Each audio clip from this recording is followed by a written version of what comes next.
नमस्कार विद्यार्थी मित्रांनो, स्टडी फ्लो अपडेट्समध्ये आपलं पुन्हा एकदा सर्वांचं स्वागत आहे. मित्रांनो, जी अग्निपथ स्कीम आहे त्या अंतर्गत भारतीय वायुसेनेमध्ये अग्निवीर वायू नॉन कॉम्बॅट पदभरती सुरू झालेली आहे.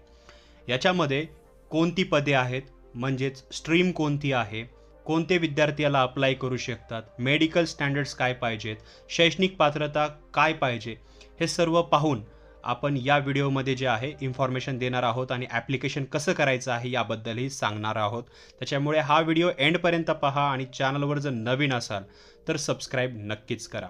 त्याचबरोबर डिस्क्रिप्शनमध्ये फर्स्ट लिंक दिलेली आहे, त्याला क्लिक करून तुम्ही हे आर्टिकल मराठी स्वरूपामध्ये खूप छोट्या वेळेमध्ये जे आहे वाचू शकता आणि तिथून अप्लाय करू शकता आणि तिथेच PDF पण मिळून जाईल, किंवा PDF पाहिजे असेल तर व्हॉट्सॲप आणि टेलिग्राम ग्रुपवरती मिळून जाईल.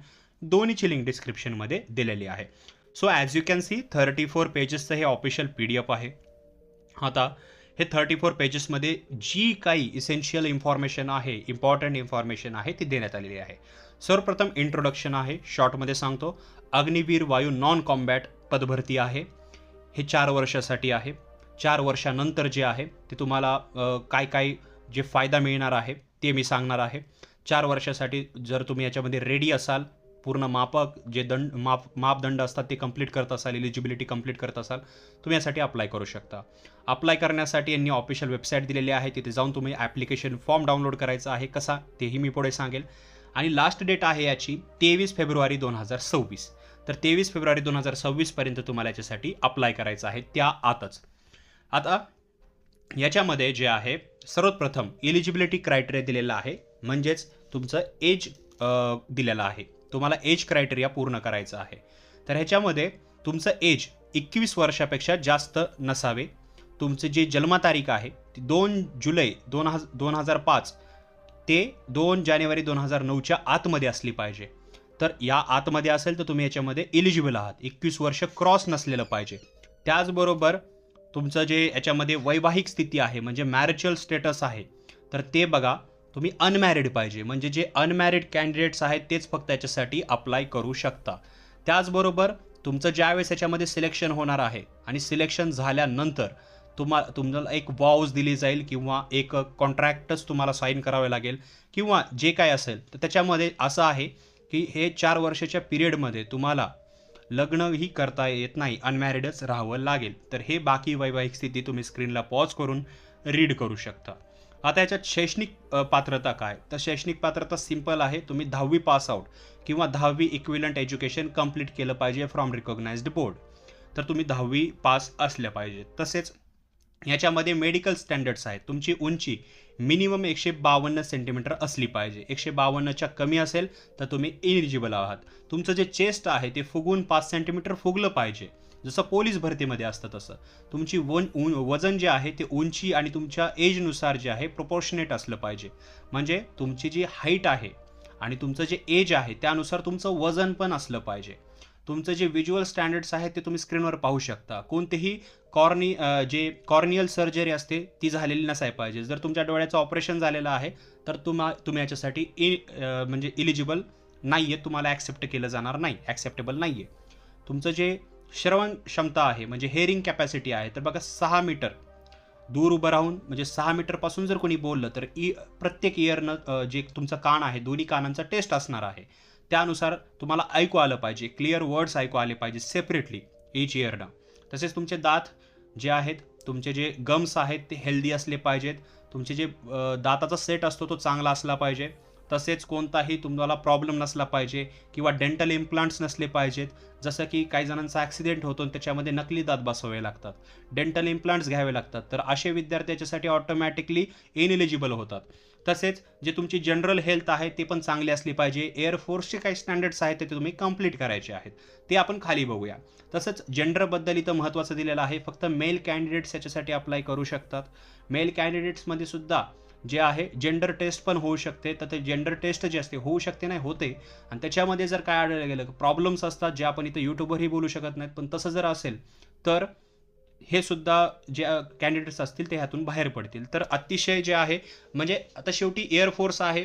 तुम्ही जे अग्निवीर वायूचं आहे, जसं सेनेमध्ये आता 4 वर्षाचं जसं आहे सेम तसंच ही पद्धत आहे. तर त्याच्यामध्ये जसे स्टँडर्ड्स पाहिले जातात तसं ह्याच्यामध्ये सुद्धा स्टँडर्ड्स पाहिले जातात. तर असं काही वेगळं नाही आहे. तसेच तुमचे जनरल डिस्क्वालिफिकेशन काय आहेत, तर नार्कोटिक ड्रग्सचं कन्झप्शन किंवा सायकॉट्रिक सबस्टन्सेस NDPS या अंतर्गत जे नशिला पदार्थ वगैरे याचं सेवन असेल, काही जर रक्तामध्ये सापडलं, स्टेरॉइड्स, PED वगैरे, तर तुम्ही बाहेर, म्हणजे तुम्हाला याच्यामधून एलिजिबल केलं जाईल. इनएलिजिबल. तसेच तुमच्या शरीरावर टॅटू नसला पाहिजे. तुमच्या शरीरावर तुम्ही गोंदवलेला असेल, टॅटू असेल तुमच्या हातावर, तुमच्या म्हणजे कोहणीवर वगैरे, तर तुम्ही ह्याच्यामधून जे आहेत इनएलिजिबल होतात. तसेच बॉडी टॅटू नसला पाहिजे. फक्त जे शीख कॅन्डिडेट्स आहेत, म्हणजे शीख धर्मातून येणारे जे विद्यार्थी आहेत, त्यांनाच फक्त परमिशन आहे केस वाढवणे, दाढी, मिशा म्हणजे जी मूछ असते, मस्टॅश असते ते ठेवणे. फक्त ते धर्माशी रिलेटेड आहे, म्हणून त्यांना याच्यामध्ये म्हणजे निषेध करतात, म्हणजे ह्याच्यामधून ते एक्सक्लूड आहेत, बाहेर आहेत. बाकी सर्वांसाठी जे आहे हे स्टँडर्ड्स लागू होतात, हे लक्षात ठेवायचं आहे. आता ह्याच्यामध्ये 2 प्रकारच्या स्ट्रीम पाहायला भेटतात तुम्हाला, जे आपण हे काम आहे जॉब प्रोफाईल त्याबद्दल पाहूया. तर सर्वप्रथम आहे हॉस्पिटॅलिटी स्ट्रीम आणि दुसरा आहे हाऊसकीपिंग स्ट्रीम. हॉस्पिटॅलिटी स्ट्रीममध्ये काय असतं, तर याच्यामध्ये जेवण बनवणे, जे स्वयंपाकघर असतं त्याच्यामध्ये प्रस्तुती ठेवणे, प्रत्येक व्यंजन असतं त्याची प्रस्तुती ठेवणे, क्रॉकरी, कटलरी, प्रतिशन यांना सांभाळणे, जे टेबल खुर्च्या असतात, बिछाना असतो, म्हणजे या संबंधित कार्य तुमचे असतात हॉस्पिटॅलिटी स्ट्रीममध्ये. हाऊसकीपिंगमध्ये काय असतं, तर बघा, झाडू मारणे किंवा फर्श साफ करणे, बाथरूम साफ करणे, तर झाडू बनवणे, तर अशा प्रकारच्या जे आहेत हाऊसकीपिंग स्ट्रीममध्ये कामं असतात. आता मी उदाहरणं सांगत आहे, त्याच्यामुळे असं डोक्यात घेऊ नका की यार कशा प्रकारचा जॉब आहे. असं नाही आहे, चांगला आहे, एअरफोर्समधला आहे. हॉस्पिटॅलिटी आणि जे आहे हाऊसकीपिंग स्ट्रीम आहे, ही नॉन कॉम्बॅट आहे. तुम्हाला युद्धासाठी जायचं नाही आहे, त्याच्यामुळेच नॉन कॉम्बॅट आहे. तर खूप छान आहे आणि खूप म्हणजे नॉर्मल आहे. याच्यामध्ये प्रोसिजर कशा प्रकारे आहे, तर शॉर्टमध्ये सांगायचं म्हणलं तर यांची ऑफिशियल जी वेबसाईट आहे त्याच्यावरती जाऊन तुम्हाला फॉर्म डाउनलोड करायचा आहे. त्या फॉर्ममध्ये तुमचे एज्युकेशन क्वालिफिकेशन्स वगैरे, त्याचबरोबर तुमचे डॉक्युमेंट्स वगैरे तुम्हाला अटॅच करायचे आहेत. डॉक्युमेंटची झेरॉक्स अटॅच करायची आहे, ना की ओरिजिनल डॉक्युमेंट्स. तर ते तुम्हाला जे आहे फॉलोइंग पत्त्यावर पाठवायचं आहे. जे काही इसेन्शियल असेल ते फॉर्ममध्ये तुमचा फोटो लावणे. ते फोटोसुद्धा कसा असला पाहिजे, दाढी, मिशा वगैरे, क्लीन शेव वगैरे, असं म्हणजे जे इंडियन एअरफोर्समध्ये जे स्टँडर्ड्स आहेत त्यानुसार तुमचे प्रोफाईल पिक्चर असणे, ते फॉर्म फिलअप करणे, तुमचं नाव, तुमचं जे जेंडर वगैरे असेल, त्याचबरोबर सगळे काही इन्फॉर्मेशन तुम्हाला राईटली फिलअप करायची आहे. आणि तुम्ही इथे जे जागा आहेत, हे प्लेसेस आहेत, स्थान, तिथं पाठवू शकता. आता याच्यामध्ये पुणे आहे. पुण्याच्या प्लेसेसवर तुम्ही जे आहे air officer commanding air force station, इथं main gate opposite Canara bank हे पत्ता आहे. तर त्याच्यामध्ये तुम्हाला स्ट्रीम बी मेन्शन करायची, हॉस्पिटॅलिटी आणि हाऊसकीपिंग, आणि तुम्ही इथं पाठवू शकता. तसेच महाराष्ट्रामध्ये ठाणे, तर इथं सुद्धा पाठवू शकता. वेगवेगळं आहे. महाराष्ट्राच्या बाहेर जर तुम्हाला पाहिजे असेल तर तिथंही तुम्ही जोधपूर वगैरे पण पाठवू शकता. पण मुंबई आहे, ठाणे आहे, पुणे आहे, त्याचबरोबर बाहेर जर पाहिलं तर बँगलोरू वगैरे आहे. तर ह्या ज्या प्लेसेस आहेत हे दिलेल्या आहेत. आणि लक्षात ठेवा, जिथं फॉर्म भरणार आहेत तिथंच तुम्हाला परीक्षेसाठी बोलवलं जाणार आहे. याच्या फेजेसच्या एक्झाम्स आहेत, फेज आहेत, ते मी तुम्हाला पुढे सांगणार आहे. तर हे पूर्ण प्लेसेस आहेत, यांचा पत्ता दिलेला आहे. तर या पत्त्यावर पोस्टाद्वारे तुम्हाला ॲप्लिकेशन करायचं आहे. ॲप्लिकेशन फॉर्म जर डाउनलोड करता येत नसेल, कॉमेंट सेक्शनमध्ये किंवा इंस्टाग्रामवर आमच्याशी कॉन्टॅक्ट करू शकता. त्याची लिंक मी डिस्क्रिप्शनमध्ये दिलेली आहे. आता काय काय जोडायचं आहे, तर मी आताच तुम्हाला शॉर्टमध्ये सांगितलं होतं. तुमचा फोटो, म्हणजे क्लीन शेव वगैरे, जे एअरफोर्सचे स्टँडर्ड्स आहेत त्यानुसार तुमचा फोटो, तुमचं 10वीचे मार्कशीट वगैरे, त्याच्यामध्ये जे गुणपत्रक असतं तुमचं, तर ते, त्याचबरोबर जे समजा पासिंग सर्टिफिकेट असतं तर ते सुद्धा तुम्हाला इथे अटॅच करायचं आहे. त्याची झेरॉक्स अटॅच करायची आहे. इतरही गोष्टी जर मागितलेल्या असतील वगैरे त्या फॉर्ममध्ये वगैरे, तर ते तुम्हाला अप्लाय करायचे आहेत. त्याचबरोबर आता इथं दिलेलं आहे हस्ताक्षर वगैरे करायचं आहे तुम्हाला. तुमचं जे सिग्नेचर वगैरे आहे ते करायचं आहे. तुमचं पॅरेंट कन्सल्ट असलं पाहिजे. तुमचं वय 18पेक्षा कमी जर असेल, तुम्ही अप्लाय करत आहात, तर पॅरेंट कन्सल्ट पाहिजे तुमचं. त्यांचं लिगल गार्डियन असलं पाहिजेत. त्याचबरोबर म्हणजे तिथं सरळ तुम्हाला फॉर्ममध्ये दिसून जाईल, तुम्ही याच्यासाठी अप्लाय करू शकता. तसेच इथं टर्म्स आणि कंडिशन दिलेल्या आहेत. आता हे 4 वर्षासाठी आहे. 4 वर्षासाठी भरती केलं जाईल. वायुसेनेमध्ये एक वेगळी रँक असेल याची, जे की सध्या रँकेच्या वेगळी असणार आहे. तर त्यांची रँक वगैरे ठरवली जाईल, जे याच्यामध्ये सिलेक्शन असेल ते. तर 4 वर्षाच्या वरी ठेवलं जाणार नाही. जसं सेनेमध्ये आहे तसंच ही स्कीम आहे अग्निवीर वायू. तिथं अग्निवीर आहे, ही अग्निवीर वायू सेम आहे. 4 वर्षाच्या वरी तुमची ड्युटी राहणार नाही. पण असं आहे का की आपलं 4 वर्ष संपल्यानंतर आपल्याला डायरेक्ट घरी लावलं जाईल विदाऊट एनी प्रॉफिट्स किंवा काही जरी तुम्हाला न देता काही वगैरे असं काही नाही आहे. याच्यामध्ये तुम्हाला प्रशिक्षण दिलं जाणार आहे, तुम्हाला सर्टिफिकेट भेटेल. त्याचबरोबर याच्यामध्ये ॲन्युअल लीव्ज आहेत, 30 दिवसाची ॲन्युअल लीव्ह आहे. म्हणजे सिलेक्शन झाल्यानंतर एका वर्षामध्ये तुम्हाला 30 दिवस जे आहे याच्यामध्ये ॲन्युअल लीव्ह भेटेल. जर सिक लीव्ह असेल ते पण भेटेल. वेतन भत्ते पाहिलं तर 30,000 रुपये पर मंथ तुम्हाला वेतन आहे. पे अलाउन्सेस अलाइड बेनिफिट्स आहेत. त्याचबरोबर सेवानिधी पॅकेज आहे. सेवानिधी पॅकेज किती आहे तर ते सुद्धा पाहू शकता तुम्ही.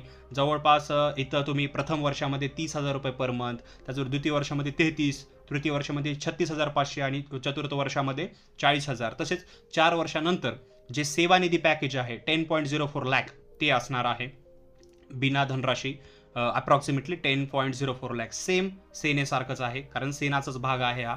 तसेच चिकित्सा CSD सुविधा वगैरे तुम्हाला दिल्या जातील. विमा असणार आहे, इन्शुरन्स असणार आहे, स्किल सर्टिफिकेट तुम्हाला दिलं जाईल. तर फायदाच फायदा आहे. तर 4 वर्ष तुम्ही तुमच्या आयुष्याचे देऊ शकतात. याच्यामध्ये जर तुम्ही क्वालिफाय होऊ शकता, जर तुमचं सिलेक्शन होऊ शकेल तर काहीही अडचण नाही. बिलकुल तुम्ही याच्यासाठी जे आहे अप्लाय केलं पाहिजे. आणि नॉन कॉम्बॅट आहे, इथं काही असं युद्ध पातळीवर जाण्याची वगैरे गरज नाही. हॉस्पिटॅलिटी आणि हाऊसकीपिंग हेच कामं आहेत, त्याच्यामुळे चांगलं आहे. आता सिलेक्शन कशा प्रकारे आहे, ठीक आहे, आतापर्यंत तुम्हाला सर्वजण समजलं असेल सिलेक्शन कसं होणार आहे. तर बघा सिलेक्शनच्या फेजेस आहेत. सर्वप्रथम तुमची जी आहे रिटर्न एक्झाम होणार आहे. आता बाकी तुम्ही इथं वाचू शकता, आसाम आणि मेघालय जे असतील तिथून कॅन्डिडेट असतील तर त्यांनी प्रूफ आणायचे. पण मी महाराष्ट्राच्या विद्यार्थ्यांसाठी बनवत आहे तर तुम्हाला सांगत आहे, जिथं तुम्ही फॉर्म भरणार आहेत तिथं तुमची एक्झाम घेतली जाईल. त्या एक्झामला येताना तुमचे जे ओरिजिनल 10वीचं मार्कशीट आहे, तसंच तुमचं समजा तुमच्याकडे अनुभव असेल, अनुभव जर असेल तर त्याचं सर्टिफिकेट, नसेल तरी चालतो, पण ते आणणं गरजेचं आहे. त्याच्यावर बेसिसवर तुमचं व्हेरिफिकेशन होईल. त्याचबरोबर जे इंटरनल कॉपी असेल मार्कशीटची ती ॲक्सेप्टेबल नाही आहे, तुम्हाला ओरिजिनल आणावं लागेल. फेज 1 मध्ये रिटर्न एक्झाम होईल. रिटर्न एक्झाम जे असेल तुम्हाला मिनिमम 10 मार्क तरी घ्यावे लागतील. याच्यामध्ये 20 मार्काचं असेल.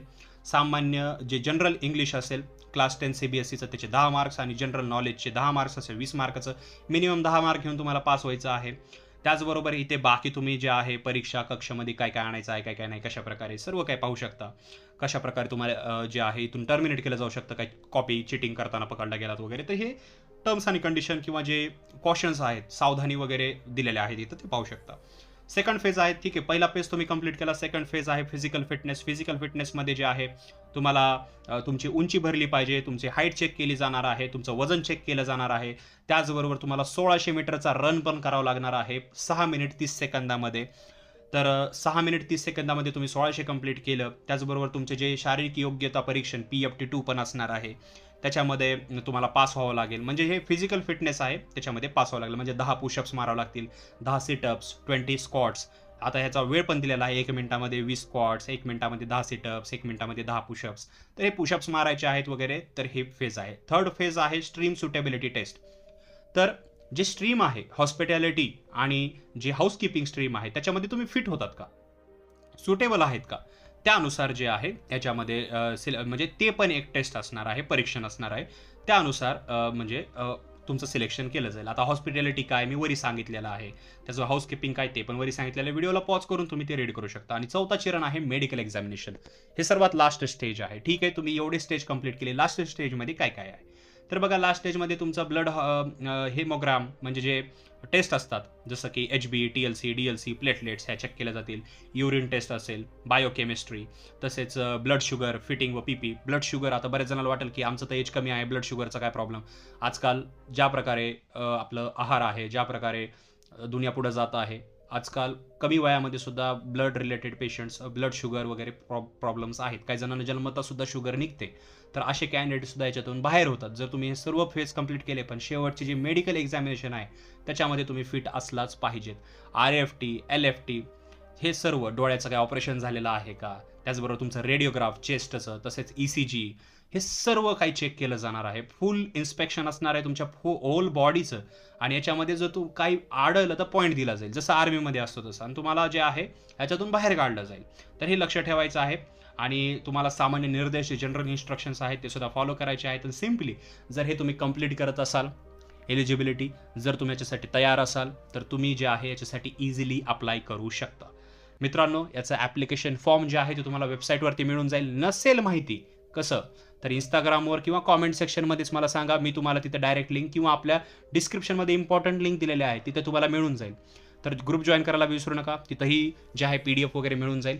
आणि इंटरेस्टेड असाल तर नक्की कॉमेंट सेक्शनमध्ये कळवा. व्हिडिओ आवडला असेल तर लाईक करा, इतर विद्यार्थ्यांबरोबर नक्की शेअर करा आणि चॅनलवर जर नवीन आलेला असाल तर सबस्क्राईब करा अशाच व्हिडिओजसाठी आणि बेल आयकॉनवर प्रेस करा, जेणेकरून जेव्हा केव्हा आम्ही नवीन व्हिडिओज टाकू त्याचं नोटिफिकेशन तुम्हाला सर्वप्रथम मिळेल. तर मित्रांनो, हा व्हिडिओ पाहिल्याबद्दल धन्यवाद.